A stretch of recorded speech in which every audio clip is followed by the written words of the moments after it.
News 7 channel வாசகர்களுக்கு பூவாளியின் மூலம் என்னுடைய காலை வணக்கத்தை தெரிவித்துக் கொள்கிறேன்.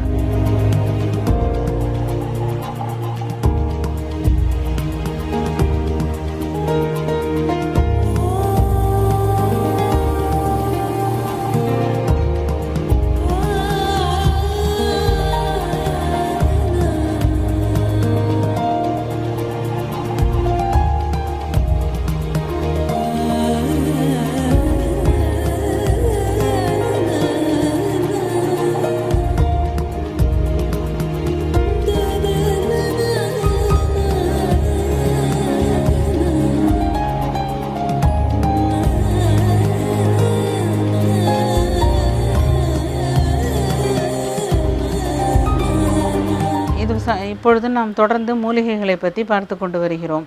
மூலிகைகள் என்னும் பொழுது பெரிய சித்தர்கள் வாழ்ந்ததோ அவர்கள் பராமரித்ததோ என்ற பயத்தை விட்டு எல்லாமே நாம் வளர்க்கக்கூடியதான், நாம் அன்றாடம் பார்க்கக்கூடிய செடிகள் தான், பெயர் கூட தெரியாத செடிகளை எல்லாமே மூலிகைகள் தான். அவற்றின் பெயர்களை தெரிந்து கொண்டு உபயோகத்தையும் தெரிஞ்சிட்டாக்க அதுதான் நம்ம மூலிகைகள்னு சொல்கிறது.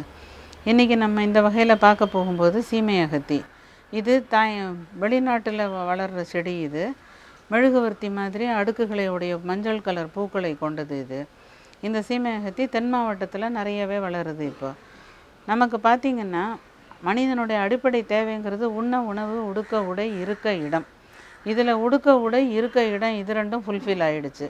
உண்ண உணவுங்கிறதுல நம்ம பின்தங்கிட்டோம். ஏன்னு கேட்டால் மேலை நாட்டு உணவுகள் நம்மளோட சீதோஷ்ண நிலைக்கு ஏற்றதில்லை.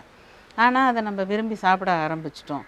நேரங்கட்ட நேரத்தில் சாப்பிட்றது, உணவு சரியாமல் இந்த மாதிரியான ஒரு பழக்கங்களுக்கெல்லாம் நம்ம தள்ளப்பட்டு விட்டதுனால உண்ண உணவுங்கிற இடத்துல உணவு கிடைத்தாலும் அது முறையாக கிடைக்காததுனால நம்ம பல நோய்களுக்கு ஆளாகிறோம். அந்த மாதிரி நோய்களிலிருந்து நம்ம விடுபட வேண்டுமானால் மருந்துகள் மட்டுமே நமக்கு போராது. தினப்படி உணவு முறைகளில் மாற்றங்கள் வரணும். அந்த மாற்றத்தை தரக்கூடியது தான் இந்த மூலிகைங்கிறத நீங்கள் தெரிஞ்சுக்கணும். மூலிகைன்னு சொல்கிறதுனால ஒரு ஸ்பெஷலைஸ் பண்ணி சொல்கிறோமே தவிர அதுவும் அன்றாடம் நம்ம பார்க்கக்கூடிய செடிகள் தான். நம்ம தினம் வெளியில் போகும்போது நம்ம கண்ணில் படுற செடிகள் தான். நம்ம அவற்றை உபயோகிப்பதில்லை.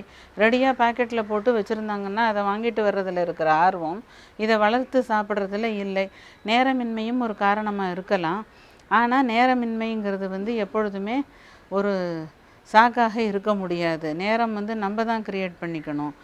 ஒரு நாளில் 1 மணி நேரமோ அல்லது 20 நிமிஷமோ இந்த செடிகளுக்கு செலவு பண்ணினீங்கன்னா உங்களோட ஆரோக்கியம் காலம்பூரா காப்பாற்றப்படுங்கிறத நீங்கள் தெரிஞ்சுக்கிட்டீங்கன்னா இதுக்கு 20 நிமிடம் இல்லை 60 நிமிடம் செலவு பண்ண நீங்கள் தயாராக இருப்பீங்க.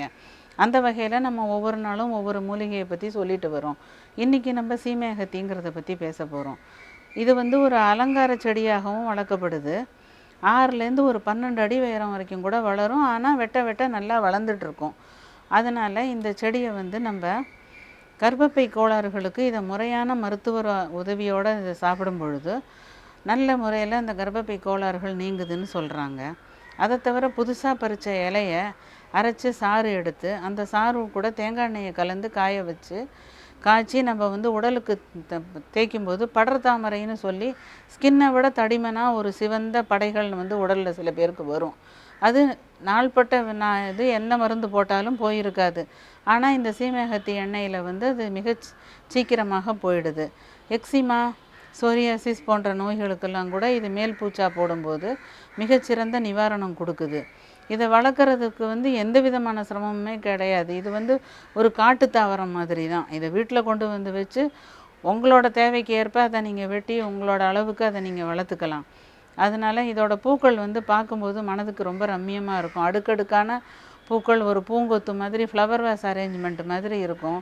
அந்த சதுர வடிவத்தில் காய்கள் இருக்கும். அந்த காய்கள் மூலமாக இது இனப்பெருக்கம் செய்யுது. அதனால் ஒரு செடி கொண்டு வச்சிட்டிங்கன்னா அந்த விதைகள் வெடித்து விழுந்தே உங்களுக்கு நிறைய செடிகள் வந்துடும். எப்பொழுதுமே மூலிகைன்னாக்கா நம்ம உடம்பு உள்ளுக்குள்ளே இருக்கிற பொருள் ஆர்கன்ஸை பாதுகாக்கிறதுக்கு தான் இல்லை, நம்மளோட ஸ்கின்னோட பராமரிப்பும் நமக்கு முக்கியம்தான். ஒரு தலைமுடியோட பராமரிப்பு எல்லாமே முக்கியந்தாங்கும்போது ஸ்கின்னோட பராமரிப்பில் முதலிடம் சீமை அகத்திக்கு தான் கொடுக்குறோம் நம்ம. இது கலந்து இந்த சாறு கலந்து செய்கிற எண்ணெய் உங்களுக்கு எல்லா விதமான ஸ்கின் டிசீஸையும் போக்கும். அதனால் நம்பி நீங்கள் சீமை அகத்தியையும் உங்களோட மூலிகை செடி லிஸ்ட்டில் சேர்த்துக்கலாம். இன்னிலேருந்து நீங்கள் இந்த மூலிகைகளெல்லாம் வளர்க்கணுங்கிற ஆர்வம் வந்துடுச்சுன்னா எப்படியாவது வளர்க்கணுங்கிற எண்ணமும் வந்துடும். எண்ணம் இருக்கிற இடத்துல செயல்பாடு கட்டாயமாக சீக்கிரம் வரும். அதனால் நீங்கள் எல்லோரும் இந்த செடியை வளர்த்து பயன்பெறணும்னு கேட்டுக்கிறேன்.